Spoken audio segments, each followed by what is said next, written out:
NDSU, we can shock the world. Let's put it that way. We can shock some people.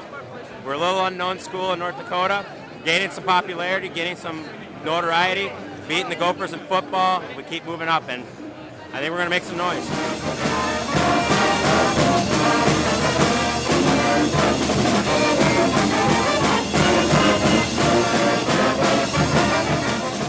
You just need to learn how to drink in North Dakota. We got flat land, wind, and drinks, so you got to do something what you got.